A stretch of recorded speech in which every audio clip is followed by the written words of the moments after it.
လုံးပဲမင်္ဂလာပါခင်ဗျာ UK Match Day ရဲ့ Facebook နဲ့ YouTube Channel တွေကနေကြိုဆိုပါရစေဒီကနေ့ရဲ့နောက်ဆုံးရအားကစားသတင်းတွေကိုကြည့်အောင်မယ်ဆိုရင်တော့Manchester City တင်ကတော့ဥရောပပြိုင်ပွဲတွေကိုဝင်ရောက်ရှင်ပြိုင်ဝင်ရဖို့ဆွစ်ဇာလန်နိုင်ငံအရက်ဖက်ဆိုင်ရာအားကစားခုံရုံးမှာအယူခံဝင်မှုကအောင်မြင်သွားခဲ့ပြီဖြစ်ပါတယ်2012ခုနှစ်ကနေ2016ခုနှစ်အတွင်းဗန်နိုင်းဆိုင်ရာစီမင်းချိုးဖောက်မှုတွေကိုမန်စီးတီးဘက်ကအယူခံဝင်ခဲ့ပြီးနောက်ဥရောပဘောလုံးဖွဲ့ချုပ်ရဲ့ပြစ်ဒဏ်ကိုအရက်ဖက်ဆိုင်ရာအားကစားခုံရုံးကလက်ခံခဲ့ပြီးမှပယ်ဖျက်ပေးခဲ့တာပါဒါကြောင့် Manchester City ကလာမယ့်ရာသီမှာချန်ပီယံလိပြိုင်ပွဲကိုဝင်ရောက်ရှင်ပြိုင်ခွင့်ရတော့မှာဖြစ်သလိုဒဏ်ငွေကိုလည်းယူရိုတန်း30ကနေ10တန်းထိရှော့ချခံခဲ့ရတာလည်းဖြစ်ပါတယ်ချန်ပီယံလိပြိုင်ပွဲကိုတော့ Premier League မှာအဆင့်1ကနေ4အတွင်းသာဝင်ရောက်ရှင်ပြိုင်ခွင့်ရတော့မှာလည်းဖြစ်ပါတယ်ပြင်သစ်ထိပ်သီးကလပ် PSG တင်ကတော့ပြီးခဲ့တဲ့တနင်္ဂနွေနေ့မှာခြေစမ်းပွဲတစ်ပွဲကစားခဲ့ပြီးအဲ့ဒီပွဲမှာပရိသတ်တွေလည်းဝင်ရောက်ကြည့်ရှုခွင့်ရရှိခဲ့ကြပါတယ်ပြင်သစ်လိပြိုင်ပွဲကိုတော့ကိုဗစ်ရောဂါကြောင့်ဖျက်သိမ်းခဲ့ပြီးမှပထမဆုံးကြိမ်ခြေစမ်းပွဲတွေကိုပြန်ကစားခဲ့တာဖြစ်ပြီး PSG ကလည်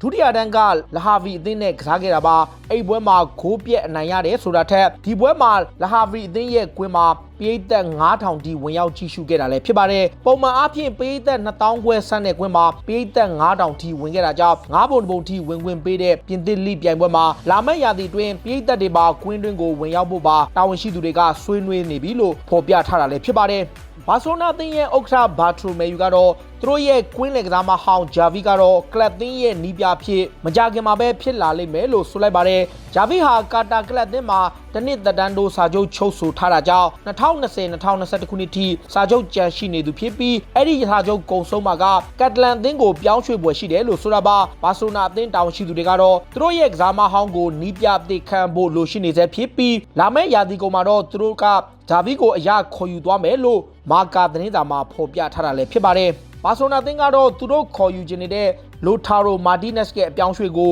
ရာသီကုန်မှအပြီးသတ်လိမ့်မယ်လို့ဆိုလိုက်ပါတယ်လက်ရှိမှာတော့အာဂျင်တီးနားတိုက်စစ်မှုနဲ့ပုဂ္ဂိုလ်ရေးဆိုင်ရာသဘောတူညီမှုရထားပြီးဖြစ်ပေမဲ့အင်တာမီလန်အသင်းနဲ့ပြောင်းရွှေ့ခြင်းညှိနှိုင်းလို့မရသေးပဲဖြစ်နေတာကြောင့်ရာသီကုန်ထိဆောင်ပြီးမှလိုထာရိုမာတီနက်စ်ကိုခေါ်ယူဖို့ဆက်လုပ်မယ်လို့ဆိုခဲ့တာပါဘာဆိုနာအသင်းဟာလက်ရှိမှာတော့အန်ထရန်ဂရီးမန်နဲ့လူးဝစ်ဆွာရက်စ်ရဲ့အခြေအနေကိုစောင့်ကြည့်ပြီးမှလိုထာရိုမာတီနက်စ်ရဲ့အပြောင်းရွှေ့ကိုလည်းအပြီးသတ်ဖို့ကြိုးပမ်းသွားမှာဖြစ်လို့တစ်ဖက်မှာအပြောင်းရွှေ့ဈေးကွက်တင်ကခေါ်ယူနိုင်မဲ့ကစားမအချို့ကိုလည်းစောင့်ကြည့်နေတာကြောင့်လိုထာရိုမာတီနက်စ်ရဲ့အပြောင်းရွှေ့ကိုရာသီကုန်ထိရွှေ့ဆိုင်းလိုက်တာလည်းဖြစ်ပါတယ်ဂျာမန်ထိပ်သီးကလပ်ဘိုင်မြူနစ်အသင်းကလည်းထော့တနမ်ဟော့စပါအသင်းရဲ့ကွင်းလက်ကစားမအန်ဒွန်ဘေလီနဲ့ချယ်ဆီရဲ့ကွင်းလယ်လူဘာကာယိုကိုတို့နှစ်ဦးကိုခေါ်ယူဖို့ကြိုးပမ်းနေပါတယ်စပါရဲ့ပြင်သစ်ကွင်းလက်ကစားမကိုတော့ဘိုင်ယန်အသင်းဘက်ကခက်ခဲခေါ်ယူရပွဲရှိနေပေမဲ့ဘာကာယိုကိုတော့ချယ်ဆီဘက်ကရောင်းထုတ်ဖို့ပြင်ဆင်နေတာပါချယ်ဆီအသင်းကတော့ပြင်သစ်ကွင်းလက်ကစားမကိုပေါင်35တန်းလောက်ရရင်ရောင်းချဖို့ရှိနေတာပါဘိုင်ယန်ဟာဒီနေ့ရာသီကုန်မှာတော့အသင်းကထွက်ခွာပွဲရှိနေတဲ့စပိန်ကွင်းလက်ကစားမတွေဖြစ်ကြတဲ့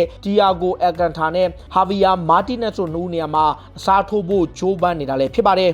အာဆနယ်သင်းရဲ့ညာနောက်ခံလူဟက်တာဘယ်လရင်ကတော့ရာသီကုန်မှာကလပ်သင်းကနေထွက်ခွာသွားဖို့ရှိနေတယ်လို့ဂျာမန်မီဒီယာတွေမှာဖော်ပြနေပါတယ်25နှစ်အရွယ်ရှိတဲ့စပိန်နောက်ခံလူကိုတော့ဘိုင်မြူနစ်အသင်းကခေါ်ယူဖို့ကြိုးပမ်းနေတယ်လို့ပြင်သစ်ချန်ပီယံ PSG နဲ့လာလီဂါကလပ်သင်းအချို့တွေကလည်းခေါ်ယူဖို့ဆက်သွယ်မှုတွေပြုလုပ်နေတာပါအာဆနယ်သင်းရဲ့လက်ရှိဆိုးဝါးတဲ့အခြေအနေနဲ့အနာဂတ်မရေရာတော့တဲ့အနေအထားကြောင့်ဟက်တာဘယ်လရင်တယောက်အာဆနယ်ကိုစွန့်ခွာပြီးအသင်းကနေထွက်ခွာသွားပွဲရှိတယ်လို့ဂျာမန်မီဒီယာတွေမှာဖော်ပြထားတာလည်းဖြစ်ပါတယ်အာဆနယ်ရဲ့နီးပြမီခဲအာတီတာကတော့မြောက်လန်ဒန်ဒါဘီပွဲမှာပြုလုပ်ခဲ့တဲ့နောက်တန်းလူတွေရဲ့အမှားမျိုးတွေထပ်ပြီးကျူးလွန်နေမယ်ဆိုရင်တော့အောင်မြင်မှုတွေမရဘဲကလပ်သင်းကကြာရှုံးသွားလိမ့်မယ်လို့သတိပေးပြောကြားလိုက်ပါတယ်အသင်းရဲ့ခံစစ်ပိုင်းကပွဲစဉ်တိုင်းမှာအမှားတွေဇက်တိုက်ကျူးလွန်နေခဲ့တယ်လို့စပါးနဲ့ပွဲစဉ်မှာလည်းဥဆောင်ကိုရပြီးမှချက်ချင်းပြန်ပေးခဲ့ရပြီးအမှားထက်ကျူးလွန်ခဲ့တာပါအဲ့ဒီရှုံးပွဲကြောင့်ပဲစပါးရဲ့အဝေးကွင်းမှာမနိုင်တာ6ပွဲထိရှိလာခဲ့ပြီးဥရောပဝင်ခွင့်မှာဆုံးရှုံးသွားခဲ့တာဖြစ်ပါတယ်အာဆနယ်အသင်းအနေနဲ့ခံစစ်ပိုင်းကိုတေချာပေါက်ပြင်ဆင်ဖို့လိုအပ်ကြောင်းအသင်းတာဝန်ရှိသူတွေကိုတော့မီခဲအာတီတာကတောင်းဆိုမှုတွေပြုလုပ်ထားပြီးဖြစ်ပါတယ်ထော့တနမ်ဟော့စပါရဲ့နီးပြဂျိုဆေမော်ညွန်ကတော့မြောက်လန်ဒန်ဒါဘီပွဲမှာအာဆနယ်ကိုအနိုင်ရခဲ့ပြီးနောက်ဒီပွဲအတွက်သူတို့ကတေချာပင်ပြင်ဆင်ခဲ့တာမဟုတ်ဘူးလို့ဆိုလိုက်ပါတယ်အဲ့ဒီပွဲမှာကျွန်တော်တို့ကအာဆနယ်ကိုလွယ်ကူကူပဲနိုင်ခဲ့တာလို့ဆိုခဲ့ပြီးသူ့ရဲ့နီးပြတက်တန်းတစ်လျှောက်အာဆနယ်အသင်းကိုအိမ်ကွင်းမှာရှုံးပွဲမရှိဆက်ထိန်းထားနိုင်စေဖြစ်ပါတယ်မော်ရီညိုဟာသူ့ရဲ့နီးပြတက်တန်းတစ်လျှောက်အာဆနယ်နဲ့ရင်ဆိုင်ခဲ့တဲ့အိမ်ကွင်း10ပွဲမှာတော့6ပွဲနိုင်4ပွဲသေချထားပြီးရလက်ကောင်းကိုပိုင်ဆိုင်ထားဆဲဖြစ်ပါတယ် သူ့အနေနဲ့ Tottenham Hotspur အသင်းကိုရာသီစတင်ကလေးကကင်တွယ်ခွင့်ရခဲ့ပါက Champions League ဝင်ခွင့်နေရာကိုတော့အေးအေးဆေးဆေးဝင်သွားနိုင်တယ်လို့ဆိုခဲ့တာပါ Tottenham Hotspur အသင်းအနေနဲ့ဒီနေ့ရာသီကုန်မှာ Champions League ဝင်ခွင့်မရခဲ့ပါကဝင်ငွေတွေကျဆင်းသွားနိုင်မှာဖြစ်ပေမဲ့အသင်းအတွက်တော့ဖြည့်တင်းမှုတွေအချို့ပြုလုပ်သွားမယ်လို့ဆိုပါတယ်နီးပြဟောင်း Green Holder ကတော့ပါအသင်းအနေနဲ့စူဖလားတွေရရှိဖို့နဲ့ဂျိုဆေမော်ညိုလိုအပ်နေတဲ့ကစားမတွေကိုခေါ်ယူပေးတဲ့လို့ဆိုလိုက်ပြီး2008ခုနှစ်နောက်ပိုင်းစူဖလားတွေလုံးဝမရရှိခဲ့တဲ့အဆုံးသတ်ဖို့ကိုလိုအပ်နေတယ်လို့ဆိုခဲ့တာပါဂျိုဆေမော်ညိုရဲ့အသင်းမှာ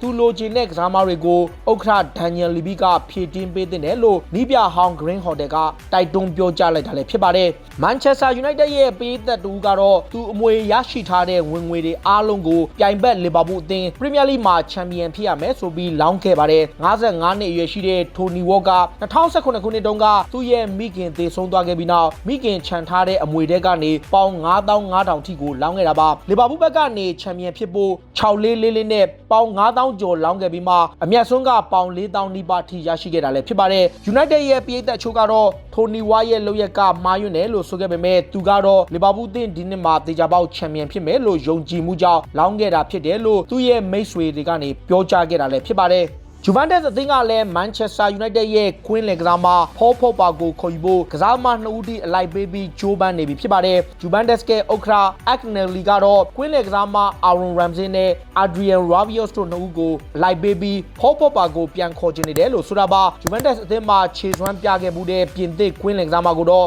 စီးရီးကလပ်ကပြန်လဲခေါ်ယူချင်နေတာဖြစ်ပြီး Manchester United အသင်းကတော့စာချုပ်သစ်ချုပ်ဆိုဖို့စီစဉ်နေတာပါညီပြဆိုရှာကိုတိုင်ကဖောပါကိုအသင်းမှာဆက်ထားဖို့အလိုရှိနေပေမဲ့ဂျူဗန်တက်စ်ဘက်ကကမ်းလှမ်းလာတဲ့ Ramsey နဲ့ Rabiot တို့ရဲ့ခြေစွမ်းကလည်းထိပ်တန်းအဆင့်မှာရှိနေတာကြောင့်ဖော့ပါနဲ့အလဲလှယ်ကိုစဉ်းစားသွားပွဲရှိနေကြောင်း British Media တွေမှာဖော်ပြနေတာလည်းဖြစ်ပါတယ်တခါ Manchester City ရဲ့တိုက်စစ်မှုဟောင်း Alvaro Negredo ကတော့ La Liga ကိုတန်းတက်လာတဲ့ကားဒစ်အသင်းကိုပြောင်းရွှေ့ကစားတော့မှာဖြစ်ပါတယ်34နှစ်အရွယ်ရှိတဲ့ Negredo ကတော့ UAE ကလပ်မှာကစားနေတာဖြစ်ပြီး La Liga ကိုတကြောပြန်လဲရောက်ရှိလာမဲ့ကားဒစ်အသင်းကိုပြောင်းရွှေ့ဖို့သဘောတူညီမှုရခဲ့တာလည်းဖြစ်ပါတယ်Manchester City အသင်းပိုင်ရှင်တွေကတော့နောက်ထပ်ကလပ်အသင်းတစ်ခုကိုဝယ်ယူဖို့ဇက်တိုက်ပြုလုပ်နေပြီးပြင်သစ်ကလပ်ဒုတိယတန်းက Troyes အသင်းကိုစောင့်ကြည့်နေပါတယ် City ရဲ့ Football Group ကနေပြင်သစ်ကလပ် Nancy ကိုကြိုးပမ်းခဲ့ပေမဲ့အဆင်မပြေဖြစ်ခဲ့ပြီးနောက် Troyes ကိုဝယ်ယူဖို့ကြိုးပမ်းခဲ့တာပါManchester City ပိုင်ရှင်တွေကတော့ကဘာရဲ့မှာသူတို့ပိုင်ဆိုင်ထားတဲ့အသင်းတွေများစွာရှိဖို့ကလပ်အသင်းတွေကိုဝယ်ယူနေတာဖြစ်ပြီး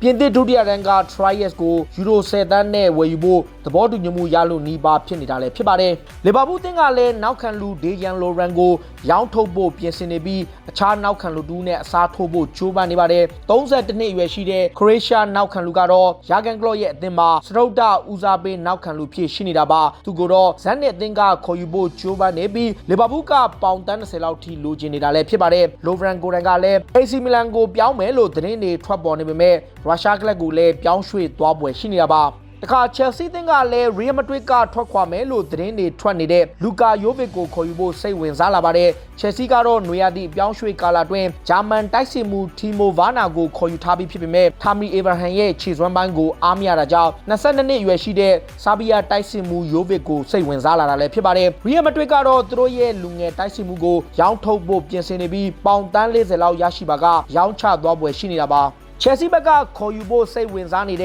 ့ဂျာမန်ကွင်းလယ်ကစားမခိုင်ဟာဘတ်ကတော့လန်ဒန်ကလပ်အနေနဲ့ချန်ပီယံလိဝင်ခွင့်ရရှိမယ်ဆိုပါကတေချာပေါက်ပြောင်းရွှေ့မယ်လို့ဆိုလိုက်ပါတယ်တခါ Formula 1အားကစားပြိုင်ပွဲတွေဘက်ကိုကြည့်ရမယ်ဆိုရင်တော့ဗြိတိန်ရဲ့နာမည်ကျော်ကားမောင်းသမားလူးဝစ်ဟာမင်တန်ကဩစတြီးယားနိုင်ငံမှာပဲကျင်းပတဲ့2020ခုနှစ်ရဲ့ဒုတိယပြိုင်ပွဲမှာဘိုးဆွဲနိုင်ခဲ့ပါတယ်ဟာမင်တန်ရဲ့မဆေးဒီအသင်းကအဲ့ဒီပွဲမှာအကောင်းဆုံးမောင်းနေနိုင်ခဲ့ပြီးဘိုးဆွဲနိုင်ခဲ့တာပါဟာမင်တန်နဲ့အတူသူ့ရဲ့အသင်းပေါ် Valtteri Bottas ကဒုတိယရခဲ့ပြီး Red Bull အသင်းရဲ့ Max Verstappen ကတတိယရခဲ့တာပါနာမည်ကျော် Ferrari အသင်းကကားနှစ်စီးကတော့တစ်စီးနဲ့တစ်စီးတိုက်မိခဲ့ပြီးမှပြိုင်ပွဲကနေစောစောစီးစီးထွက်သွားခဲ့တာပါ Formula 1ပြိုင်ပွဲတွေပြန်စားပြီးပွဲစဉ်နှစ်ခုပြီးမှပဲမဆေးဒီအသင်းကပဲနှစ်ပွဲဆက်နိုင်ထားပြီး Valtteri Bottas နဲ့ Lewis Hamilton တို့ကတပွဲစီအနိုင်ရဘူဆွဲထားကြတာလည်းဖြစ်ပါတယ် UFC 251ပြိုင်ပွဲရဲ့ Welterweight တန်းပြိုင်ပွဲမှာတော့လက်ရှိချန်ပီယံနိုင်ဂျီးရီးယားသား Usman ကသူ့ရဲ့ champion ဘွဲ့ကိုကာကွယ်နိုင်ခဲ့ပြီဖြစ်ပါတယ်။နှူးစလုံးကအကျိတ်နဲ့ထိုးတက်ခဲ့ကြပေမဲ့ပရိသတ်တွေကြိုက်နှစ်သက်တဲ့ပွဲကောင်းတစ်ပွဲမဖြစ်ပဲစိတ်ပြက်ခဲ့ရတဲ့ပွဲပါ။ဒါပေမဲ့လက်ရှိ champion Usman ကတော့သူ့ရဲ့ champion တရဖူကိုကာကွယ်ထိန်းသိမ်းနိုင်ခဲ့ပြီးအမှတ်နဲ့နိုင်ခဲ့တာလည်းဖြစ်ပါတယ်။ငါးကြီးအပြည့်ထိုးတက်ခဲ့ပြီးမှတော့33နှစ်အရွယ်ရှိတဲ့ Nigeria သားကရမှတ်90-45 50-45 49-46နဲ့ဒိုင်လူကြီး3ဦးရဲ့အနိုင်ပေးခြင်းကိုခံရလို့ Walter Weightan Champion ဆုကိုကာကွယ်နိုင်ခဲ့တာပါ။ Masvidal ကတော့သူ့အတွက်ပြင်ဆင်ခြင်းနှဲပါမှုကြောင့်ရှုံးနိမ့်ခဲ့တယ်လို့ပွဲပြီးမှဆိုခဲ့ပေမဲ့သူတို့နှစ်ဦးရဲ့မကြေပွဲကိုတော့ပြန်လည်တွေးရပွဲရှိနေကြောင်း UFC ရဲ့ဥက္ကဋ္ဌဖြစ်သူ Dana White ကအရေးမွေးပြောကြားခဲ့တာလည်းဖြစ်ပါတယ်။ဒါတွေကတော့စိတ်ဝင်စားစရာနောက်ဆုံးရအားကစားသတင်းတွေကိုတင်ဆက်ပေးခဲ့တာပါ။ခုလိုမျိုးစိတ်ဝင်စားစရာအားကစားသတင်းတွေကိုနားဆင်ကြတဲ့ကြည့်ရှုကြတော့ UK Matchday ရဲ့ Facebook နဲ့ YouTube Channel တွေကို Follow လုပ်ထားကြပါလို့တောင်းဆိုရင်းနဲ့ဒီကနေ့ရဲ့အစီအစဉ်ကိုဒီမှာပဲအဆုံးသတ်ပါရစေ။အားလုံးကိုကျေးဇူးတင်ပါတယ်ဗျာ။